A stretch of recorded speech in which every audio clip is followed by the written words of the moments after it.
All right. Thank you guys for watching and welcome back to the podcast. This is the fifth five-star dispatch. I was just talking to Aaron and I said I wouldn't screw it up, but I screwed it up.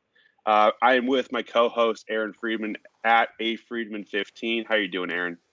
Good, good. I'm finally ready for some games tomorrow and, of course, throughout the weekend. So I'm excited to get going. Yeah, so if this is your first time watching this video, we have a video out as well for Thursday's slate. That is also in this YouTube playlist if you want to check that out. We'll also have a Saturday breakdown coming later this week. So without further ado, let's kind of jump into the games for Friday.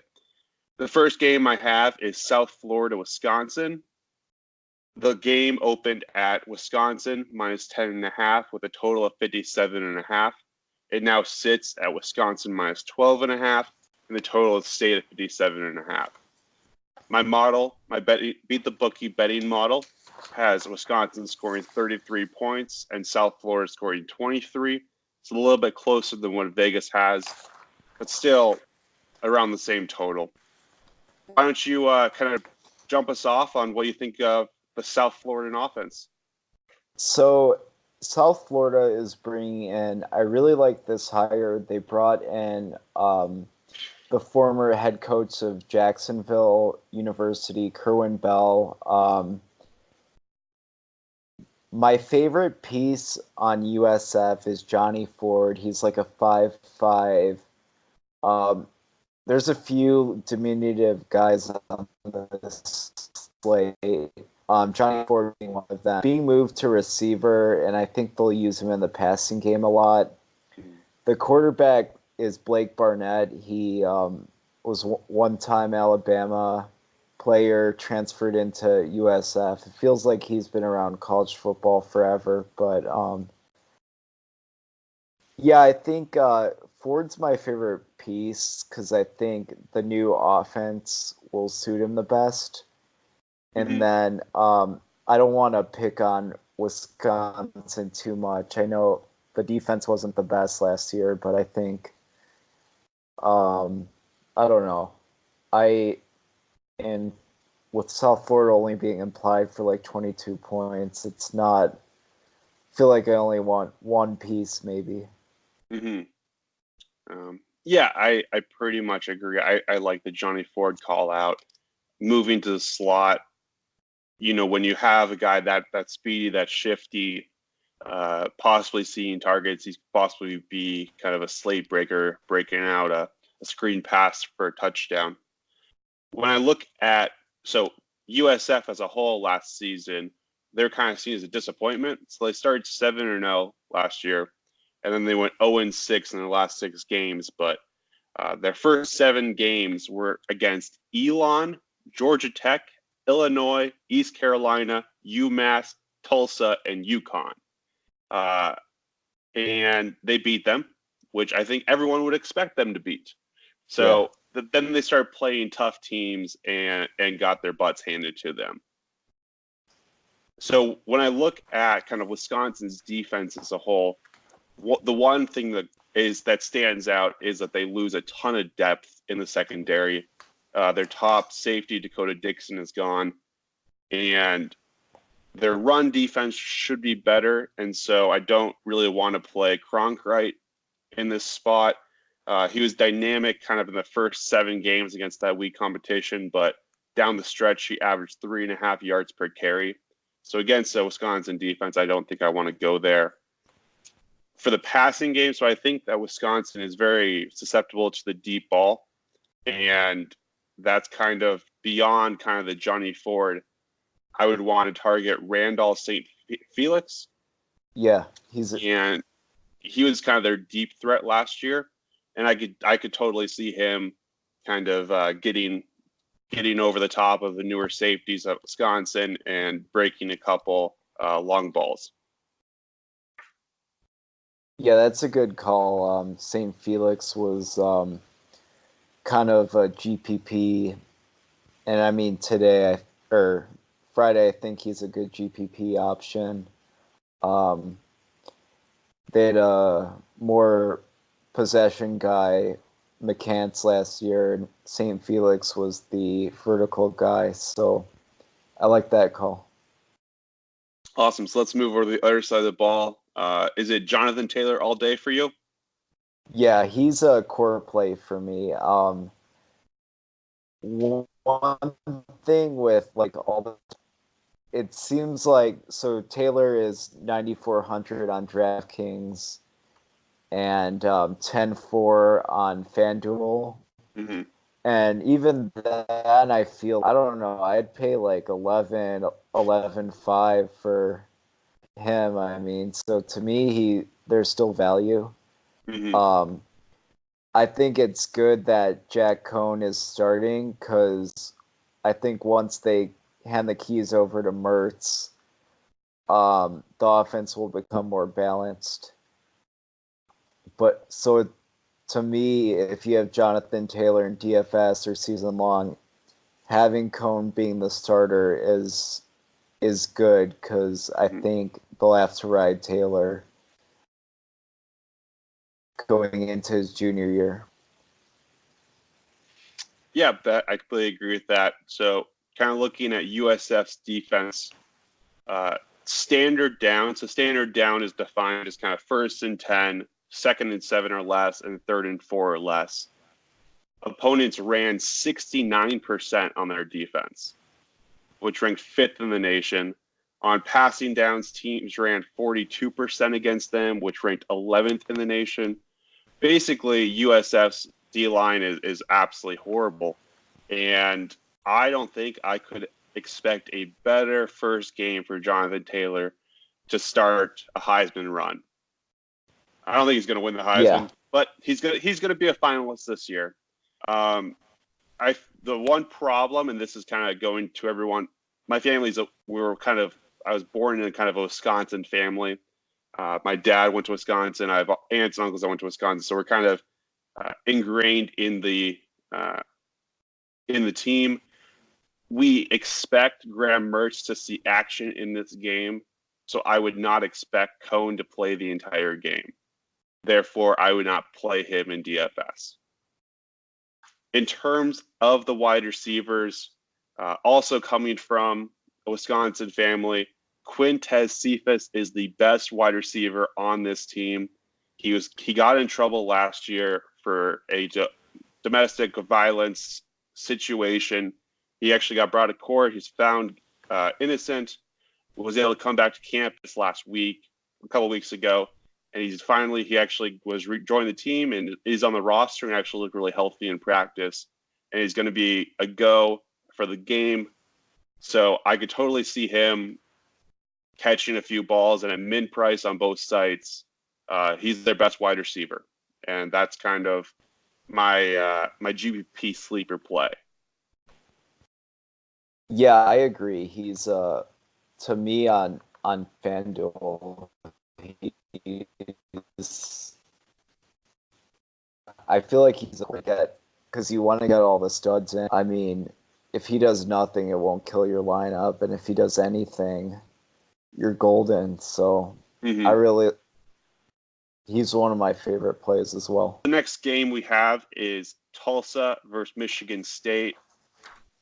The betting notes of this game, so Michigan State opened as a 21.5 point favorite, and the total sits at 46.5. Now Michigan State is a 23-point favorite, and the total went up to 47.5. My model has Michigan State scoring 33 points and Tulsa scoring 12. Is there anything on Tulsa's offense that interests you? Whoever they name as quarterback is a little interesting because Michigan State's run defense is awesome. Mm-hmm. Last year, even Clayton Thorson 380 yards on Michigan State because they like kill everything. They kill the running game, so you like have to throw on them, and they concede all the deep balls. So, I mean, the implied team total for Tulsa is so low, but I don't know. I'd still have some interest in GPPs and whoever gets the Tulsa starting job. because nobody will be on them. Mm-hmm. Yeah, I don't have a ton of interest beyond the quarterback. And even for Michigan State, I have interest in Hayward, the running back. He's the son of the late Craig Hayward. Mm-hmm. I think his name was like Ironhead Hayward. Anyway, an old player, but yeah, I'm just interested to see how Michigan State looked this year after a disappointing year last year. And I'm not excited about this game for DFS, but I am excited to see Michigan State this season. Yeah, I pretty much echo what you say. I hope Zach Smith gets the start for Tulsa.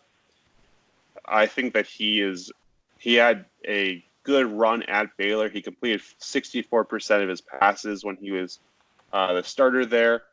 The one thing that does bother me about Tulsa, though, is this is just the worst stylistic matchup for them.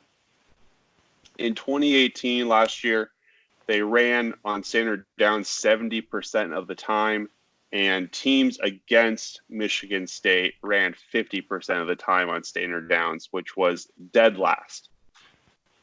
As you pointed out, no one wants to run on them. Most teams want to pass, and that doesn't really fit with what Tulsa wants to do.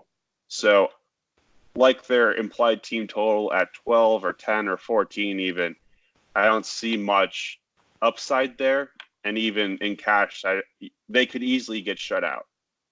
That's how good Michigan State returned 8 starters, their entire defensive line. It's just going to be a mayhem D'Antoni defense. For Michigan State, one thing I was hoping for, and this was one of the things the beat writers were talking about, was Anthony Williams Jr. drawing the start. He did not. We have Hayward, who is a much bigger back. I mean, he's a traditional Michigan State running back who is a big guy. He can move the chains, but he has really no dynamic ability. So price at $7,100 is just not where I want to go. So I think it's just going to be a fade situation for me. When I was looking at this from a betting angle, I think Michigan State is a much better team, and the line is at 23, and I think that they could win 24-0. But I don't think Michigan State scores a ton of points in this game. Tulsa's defense is not horrible. Their pass D was pretty good. The run D wasn't great, and so I could see kind of Michigan State grinding out the clock on them. And so I kind of just expect a low-scoring game here, and I don't really want much of it. Yeah, the pricing was disappointing. I was hoping, just as I was researching in the offseason, I was hoping Lewerke would start out cheaper coming off of his shoulder injury. But, oh man, he's 7,600 on DraftKings. I don't know. That's disappointing. Because I hope he would just start out like in the fives. But yeah, they're really priced up too. So I agree on the full fade, pretty much. Awesome. So let's move over to the other Big Ten game, or one of the other Big Ten games we have in Massachusetts versus Rutgers.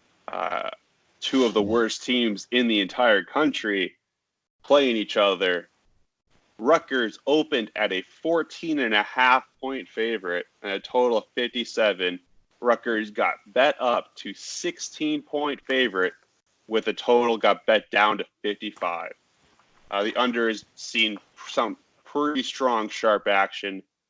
My model has Rutgers reluctantly scoring 34 points and UMass scoring 24. So walk us through kind of the UMass offense. So UMass is replacing a lot. They had 2 quarterbacks that they used. They have a new coach, Walt Bell. The One guy I like on UMass is a running back, Kevin Brown. He is a true freshman. He is one of Bell's first recruits. 230-pound guy, tough to tackle. He's 6,100 on Fanduel, and on DraftKings he is, let's see, he's 3,700. So I like him a lot there. I don't think Rutgers is there yet offensively or defensively, so I think UMass could definitely get to that 24-point total. So yeah, he's the one piece I'm interested to start with, but I don't hate grabbing a few others, and Rutgers isn't good, so it could be a sneaky snack. Mm-hmm. Yeah, I think it's they priced all of UMass's offense down, and in a game where, I mean, they're priced around what Tulsa's priced at, what we're seeing tomorrow with what Texas State was priced at, where Georgia Tech was priced at, and they're projected to score 10 to 12 more points and actually kind of be in these football games. So it's seeing the pricing definitely makes me want to go there. When I look at Rutgers' defense, they were worse against the run, but they had no pass rush whatsoever last year. They were horrible on passing downs. They were good at getting teams a third down, and then they just gave up. And I don't really know what was up with that, but their entire defense was just horrible. Their starting QB, UMass's starting QB is Randall West. He is a big guy. In the offseason, he was praised for his leadership. He seems to have the team behind him. And so I'll have some lineups with him. In terms of the wide receivers to pair him with, they're all fairly cheap. The one guy, min price on both sites, is Jermaine O.C. Johnson. He seems to have some solid chemistry with Randall, and I think that he will go under the radar and will be low owned in a potential smash spot. The two more known wide receivers are Palmer and Simon. I think Palmer was one of the kind of big guys behind Isabella last year, and I think he's probably the safer route, but Johnson is kind of where I want to go as my sneaky play. Okay, yeah, fair enough. So moving over to Rutgers, what do you have? I'm really interested to see. Last I heard, they hadn't announced a starter between Sitkowski and McLean Carter, the Texas Tech transfer. I'm hoping Carter gets the job because Sitkowski was awful, and Carter has secured the Texas Tech job in various points of his career, and he just couldn't stay healthy last year and transferred out. I'm interested to see what he does. They have a decent running back, Blackshear. I don't think he'll be a priority. There's actually a lot of good backs on a small slate. But yeah, mostly I think I'm more interested in the UMass side, to be honest. Mm-hmm.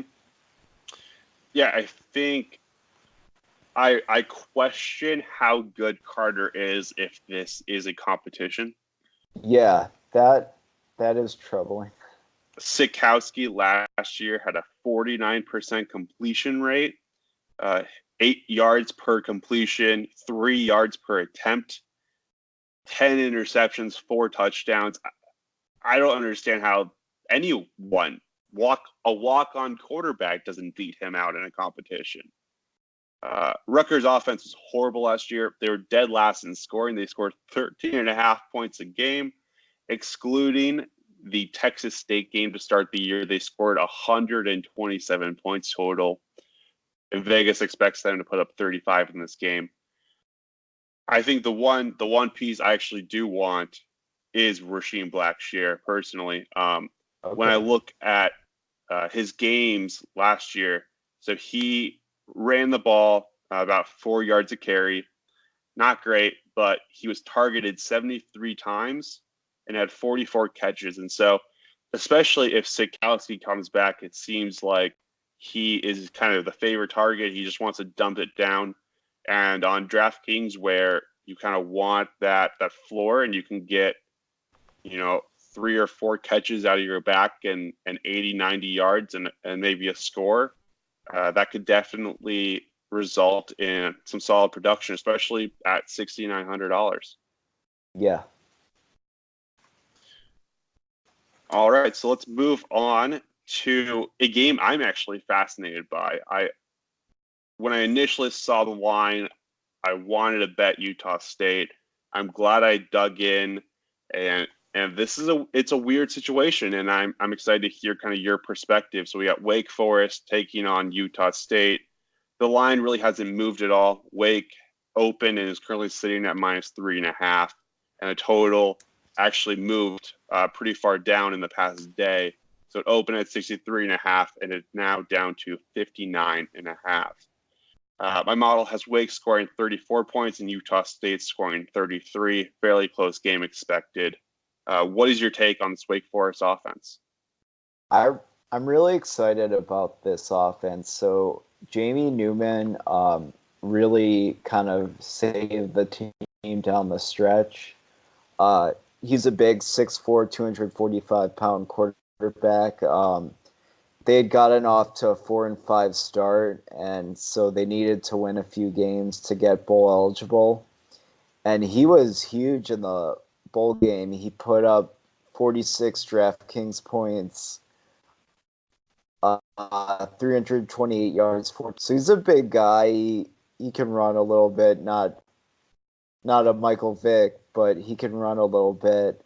And he has two good receivers in Scotty Washington and Sage Surratt. They have a decent back in Cade Carney. I mean, this is a good offense. It's definitely, I think, going to get lost in the ACC with Syracuse and Clemson, but this is going to be one of the better offenses in the league, I think. Yeah, for sure. And I think the one downside to the offense is that they do lose from last year their left guard, center, and right guard. So there is some holes up in the middle where Cade Carney likes to run. So that would kind of lead me to believe that they're going to pass the ball in this game a lot more than they're going to run. But you're right. Newman is a stud at 6,600 on DraftKings. He's definitely in play. Um, when you look at his receivers, I love Scotty Washington. He's 6'5", extremely efficient guy, great catch rate. And then Sage Surratt is kind of the all or nothing wide receiver with over the top throws. And when we looked at Utah State's defense last year, they don't return most of their safeties.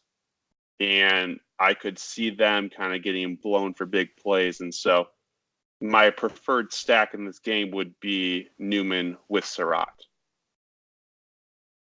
Yeah, I like them both. Mm-hmm, for sure. And then moving over to Utah State, what do you think? Yeah, the pricing's interesting because Jordan Love, who's a NFL prospect, he was really priced up. He is 9,900 on Fanduel, and he's the third highest quarterback on DraftKings at 7,700. Um, I don't I don't know how I feel about the price because he lost so many. They lost their top five pass catchers from last year. Mm-hmm. So I'm a little reluctant to pay a premium for him. It's not a bad play, not one I'm super excited on. There's some really good quarterback pricing on FanDuel, so I'm even less interested in love over there because there's some great plays in the 7,000 range versus. So he's highly priced on both sites, but he's a good play, but not a priority for me. Mm-hmm. Yeah, I pretty much agree with that. I think when I led with this, when I saw the line initially, I saw Wake Forest. They are, a go fast team. They lost by 60 to Clemson. I thought that Utah State, bringing back Love, I thought they would just steamroll over them, but losing the top 5 pass catchers, and then on top of that, all 5 offensive linemen from a year ago are gone. And so they basically have redshirt freshmen starting all across the D line. Wake Forest's defense is decent. They're not great, but they got a solid run D and a solid D line that could cause problems for getting in the backfield and making Jordan's kind of life a little miserable. So I agree. I think Jordan will be popular in this slate, especially given his kind of notoriety among lesser known fans or lesser known fantasy players. If you do, his wide receivers are cheaper, especially so say Marinar. I don't know how to say Yeah, the name. from Utah. At 5,300, he's from Utah. He showed some promise there. He would kind of be the one guy if you want to kind of hedge a lineup, but I think you could kind of fade this entire offense and kind of gain some leverage, especially because they hired Gary Anderson back, which I don't know why anyone would do that. So I think the fade is kind of a leverage play that could definitely pay off. Yeah, I agree with that, especially as I mentioned on FanDuel. Mm-hmm. Awesome. So moving right along. So we got Colorado versus Colorado State. This is on a neutral field in Denver, rivalry game.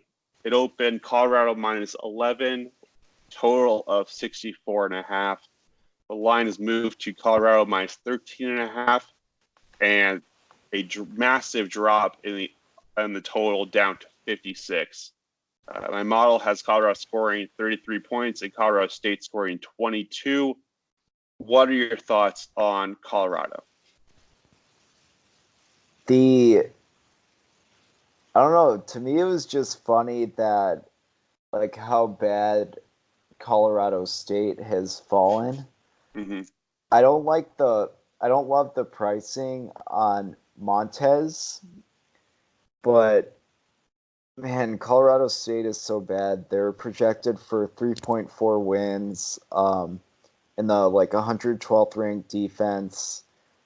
Colorado's bringing a new coach. This is a rivalry game on a neutral site, yet it's still a 13-point spread. So I feel like automatically I'm interested in Montez. I don't think he's going to be as popular across the industry just because on FanDuel he's the most expensive quarterback and DraftKings the second most expensive quarterback. Not a priority, but I think I want him in a couple lineups. And the running back's also interesting to me. Alex Fontenot, no relation to ex-Cub Mike Fontenot. But he is the new RB1. They have a new offensive coordinator, a new staff, but the new coach, Darian Hagan, he expects the running backs to handle about 60% of the touches.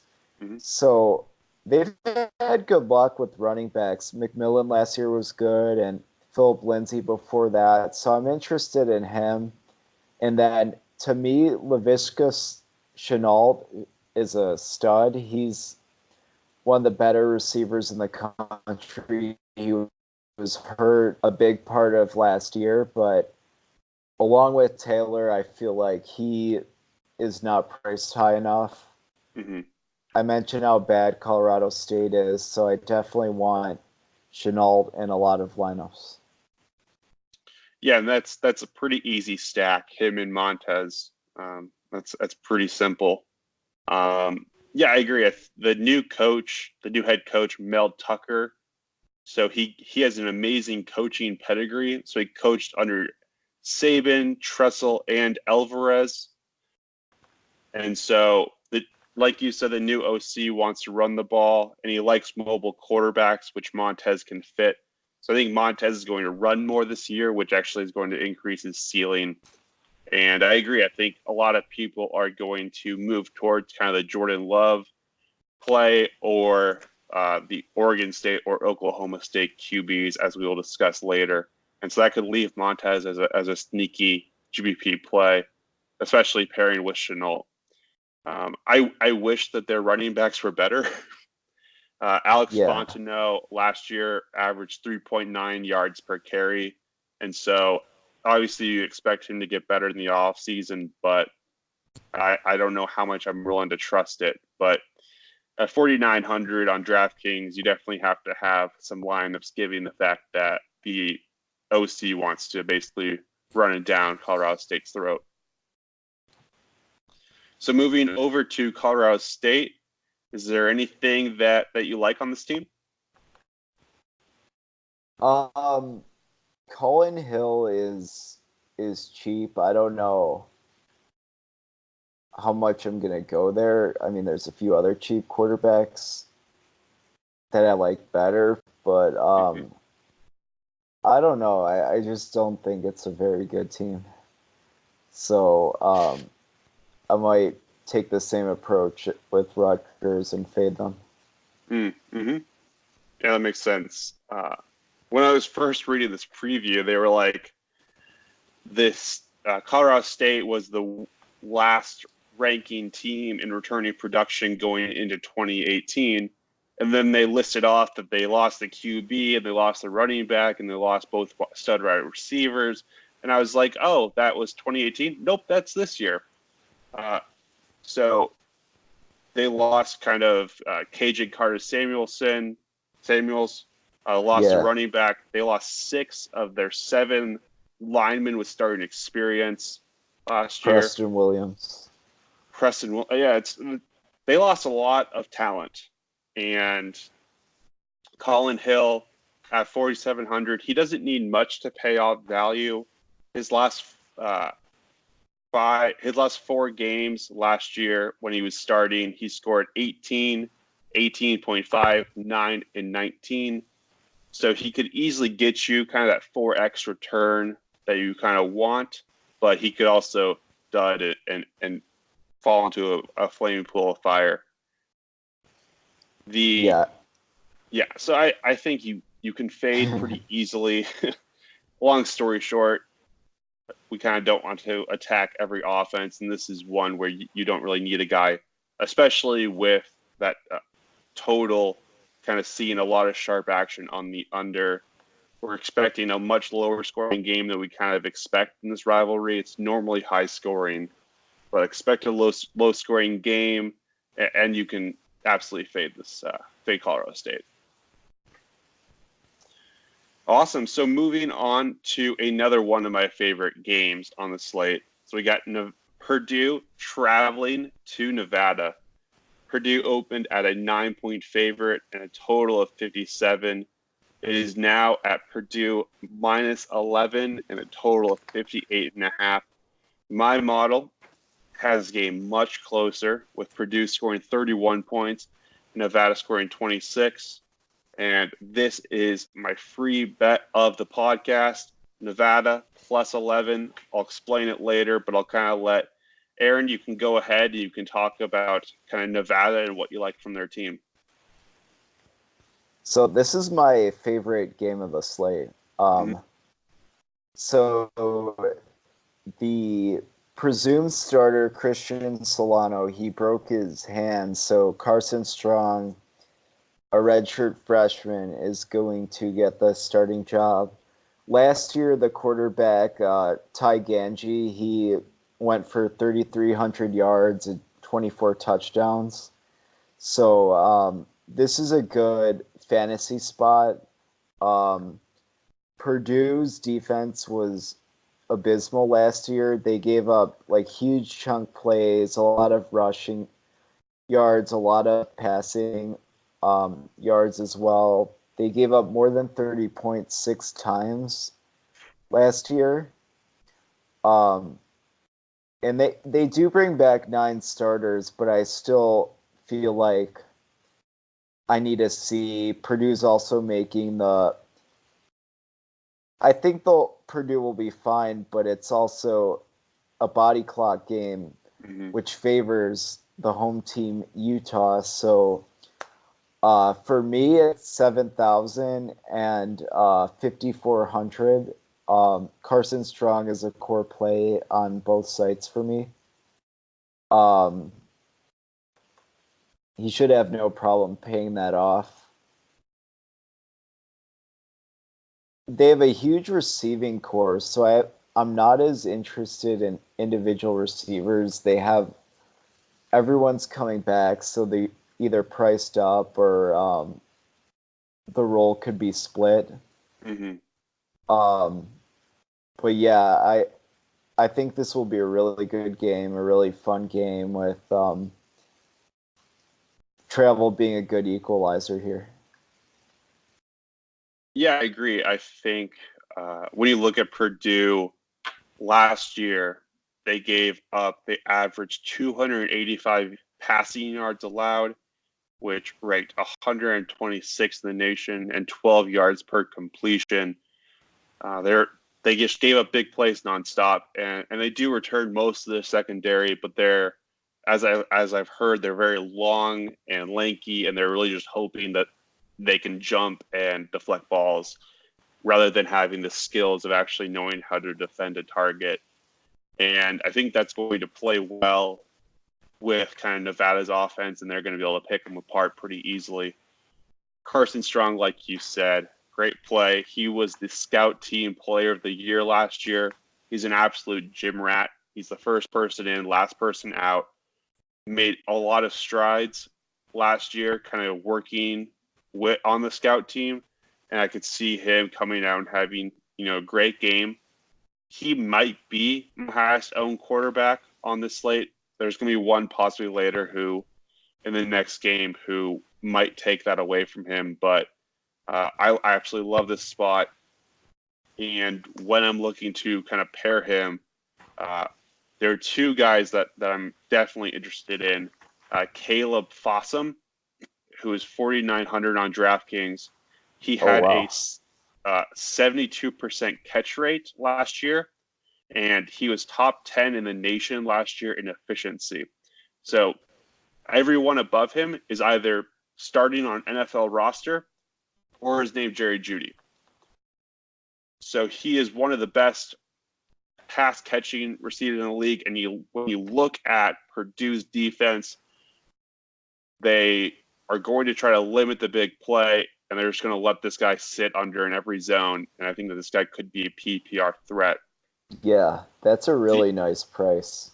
Yeah, it is. It's a great price. And then the next one is Romeo Doubs at 5,100. He's also priced down, in my opinion. He caught fire late last season. Over the last 3 games, he had 17 catches for 300 yards and 2 touchdowns. He definitely started to click in the offense, and I could see him having a big game here as well. So moving over to Purdue, what do you like? Not named Rondell Moore. I do like Sindelar a lot. He's had a bunch of injuries himself, but last year David Blau, who replaced Sindelar after he got hurt, he was usually around 25 DraftKings points a game. So this is another good fantasy spot. Mm-hmm. Of course, Rondell Moore will do some direct snaps, but of course he's going to get the ball from Sindelar. So I love Sindelar on FanDuel. On FanDuel, he's a poor play for me at 7,800. He's 6,800 on DraftKings, which is fair, but not a core play there. So on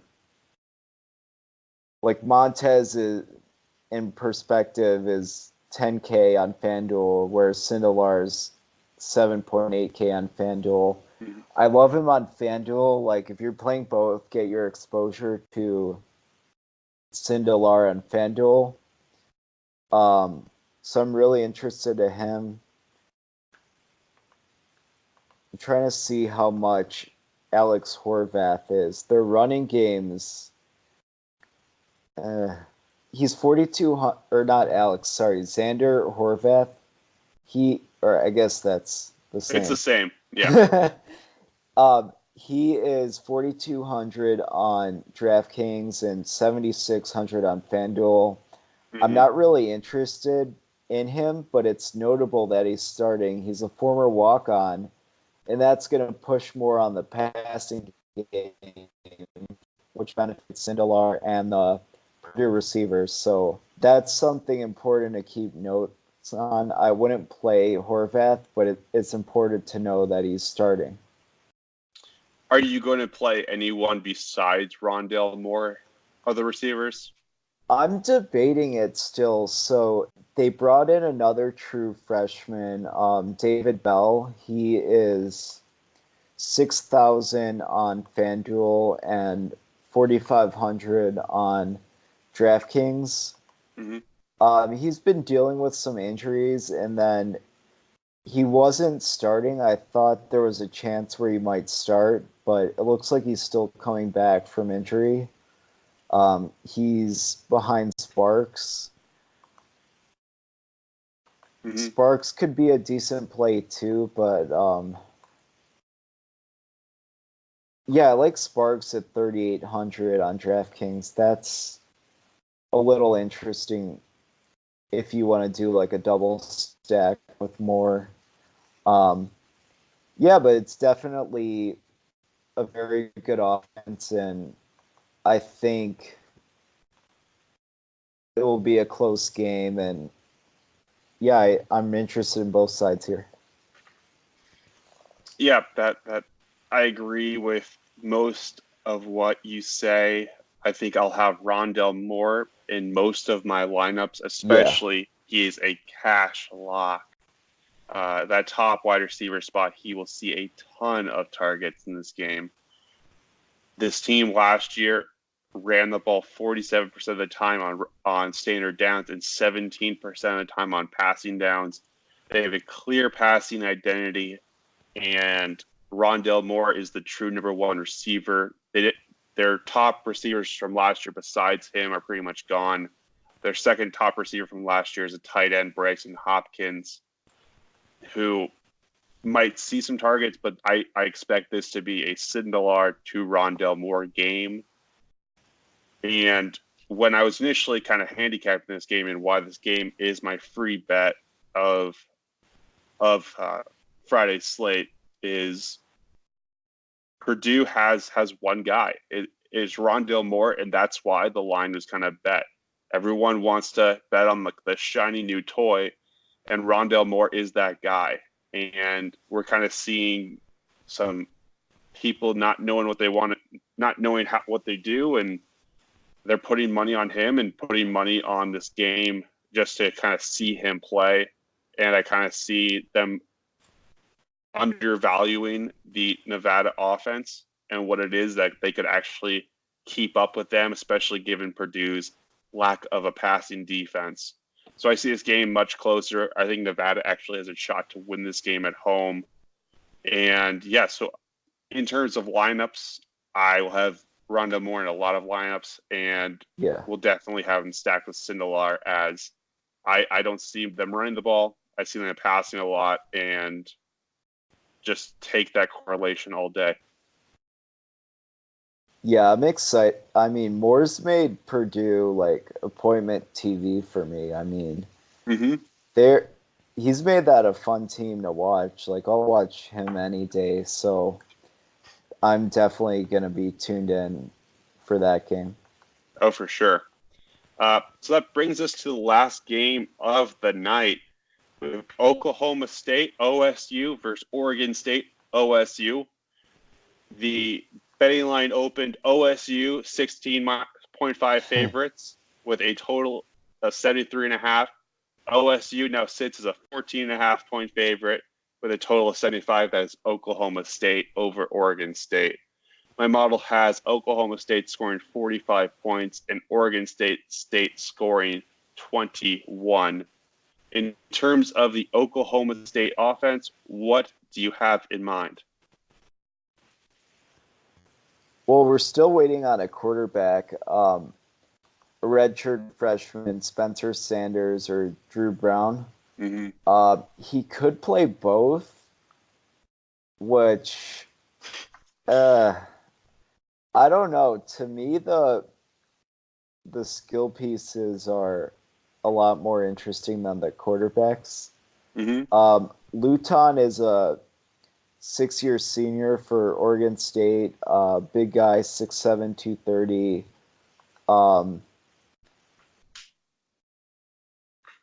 He's 7,500 on Fanduel, which I don't like, but he's 5,600, which I think is worthy of consideration in your quarterback pool. Mm-hmm. For Oregon State, it centers around Jamar Jefferson. He was the Pac-12 Offensive Freshman of the Year, 1,300 rushing yards. I think he's going to be the focal point again this year, given, I think, wanting to protect Luton. He's been hurt a lot, so Jamar Jefferson has to come in as the feature guy here. They have a few interesting receiver pieces. Isaiah Hodgins is the lead receiver. Bradford, their other main guy, he's going to be out for a few weeks. So Hodgins is a strong play for me. And then for cheap, they have a 5'5" kick returner, Champ Flemings. He's going to be starting at minimum price for Oregon State. Minimum price on DraftKings $3K and 5,700 on FanDuel. So those are the four guys I'm interested in for Oregon State. And then for Oklahoma State, are you playing Chuba Hubbard? Yeah, he's I've been going back and forth between Hubbard and Jefferson. Mm-hmm. Because I want Taylor, obviously, and so I'm trying to figure out which way to go. I'm leaning Hubbard, but I don't know. I literally keep going back and forth. They're both really strong plays. Mm-hmm. Oklahoma State has an All-American receiver, Tylan Wallace. He should do well regardless of who's throwing to him. But Hubbard is my favorite play on Oklahoma State. Yeah, I'm surprised this is still a quarterback battle, honestly. When you look at, so they have a new offensive coordinator that's coming from Princeton. Yeah. They enjoy he wants to incorporate more run pass options into the system. And I think that fits Spencer Sanders' kind of type of quarterbacking more than it does Drew Brown. And so I do think he kind of wins the game in the end, wins the job in the end. And so at $9,800 on DraftKings, I think that's too much. Yeah. Especially given that they might both get run, but I will have one or two lineups with him because he will be extremely low owned, and because everyone is kind of worried who's going to start, and he has chance to kind of use his legs, use his arms. This is total of 75. highest total in the slate by a large margin. We're kind of expecting a shootout. We haven't I haven't said this, but Oregon State's defense last year was the worst in Power 5 conference of all time. Not just last year, all time worst defense, and it's still horrible. So I want kind of everyone in Oklahoma State personally. Chuba Hubbard is just a stud freshman. His carries in the last 4 games, he had 22, 26, 13, 18. Definitely, and he averaged 100 yards a game over those last games since Justice Hill went out with an injury. Absolute stud. I think I definitely want him, and I hope to change your mind on Jamar Jefferson very soon. In terms of what, I think you sold me on Hubbard. Yeah, just wait. I got more for you, Aaron. All right. So in terms of wide receiver for Oklahoma State, definitely Tylan Wallace. Get him in your lineups. He's a stud. A Blitkoff finalist. I think he is going to be a nice security blanket. And then the other one to name is they have a Cowboy back starting named Jelani Woods. On DraftKings, he is a running back, but he is a quarterback turned tight end and will kind of be the safety blanket for the offense. So I could see him kind of being under the radar at 4,100 and could show up pretty well, especially against just the worst defense in all of time. So going over to Oregon State, so Jake Luton played 6 games last year, and he sat out 6 games. So we have fun little splits. So Isaiah Hodgins with Luton had 47 catches for 690 yards and 5 touchdowns. In the 6 games without him, 12 catches, 186 yards, 0 touchdowns. So any lineup I have Luton in will have Isaiah Hodgins in. You can set a rule for that in our domination station. Yeah, so for all those people who are not part of DFS Army out there, we have one of the first optimizers of college football in the industry. We can set rules. We can set players that we want to be paired with people. It is one of the best tools out there. You need to join. You need to get in on this. DFSArmy.com. I don't have a code, so we'll have a code eventually for this podcast. You can use Aaron. You can use Aaron. Aaron. Aaron. So the second split I wanted to talk about was Jamar Johnson, their running back, their stud. With Luton, he had 587 rushing yards and 2 touchdowns. Without Luton, 793 rushing yards, 10 touchdowns. And the reason for this is Luton versus, I forgot who the backup was. Luton is a statue in the pocket. He has no running action. If he drops back, he wants to drop back and he wants to throw it. And they've kind of set packages, very similar to kind of how spreads have done it, where certain packages will mean whether it's a run or a pass, and he will drop back and he'll want to throw. He won't want to hand it off. And that's kind of why Jamar Johnson did a lot better without him. So personally, I love this game. I will have a ton of both sides. Chuba Hubbard is a great play. If you're looking at Oregon State, put Luton and Hodgins together, and that should be a good combo for you. So that kind of wraps up the podcast, the breakdown. Do you have any final thoughts before we get to our game? No, I'm really excited for this slate. I mean, obviously excited for Thursday too, but Purdue's a must watch for me. If you haven't seen Rondell Moore, you're in for a treat. He's really exciting, and I think this is going to be a fun slate and a fun weekend overall. Awesome. So if you are new to the podcast, we have a game where we will go through and do a snake order draft of our top quarterback, who we think is going to score the most points, our top running back, our top wide receiver, and our top play under 4K on DraftKings. So, Aaron, would you like to pick quarterback first or second? Well, I picked last time, so you can. Oh, you picked running back first, so you can go ahead and start with the quarterback if you want to be fair. Okay. Hmm.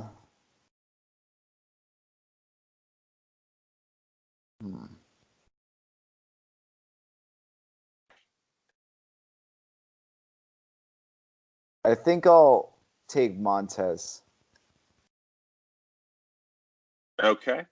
And I am going to take my guy that I'm going to take with me to the betting teller. I'm going to take Carson Strong to be the top quarterback on this slate. Wow, I like it. And then I get to start with running back. And so I'm going to take my favorite running back, Jonathan Taylor. All right, I'll take Hubbard. You convinced me. That's going to come back to bite me. So you get wide receiver now. I'll take Rondell Moore. Oh, wow. Sorry. That's a shocker. But yeah, I'm just really excited to watch him. Yeah, I am too. I think that he is a solid player and will definitely show out and show up big time. I will take Laviska Shenault from Colorado. I think that he is a PPR machine, very similar to Rondale. Big play potential, definitely the focal point of that offense, and gives you a little bit of hedge to your Montez. Yeah. And then in terms of under 4K, I will go as my under the radar pick. I'm going to go with Quintez Cephas from Wisconsin as well. I think that he is the best wide receiver in that group and will go under the radar, sub 10% ownership, and I'll definitely be overweight to the field. Yeah, I'll go with Kevin Brown at 3,700 from UMass. I think I'm gonna have to make a bunch of UMass stacks because I think it'll be fun to see their ownership. Mm-hmm. Absolutely. Awesome. Well, Aaron, this is the second pod in a row we've done under an hour. So I think we're doing pretty well for ourselves. So thank you so much for taking your time, and I'll see you in a couple of days for breaking down Saturday. All right, sounds good. All right. Have a good night. Bye.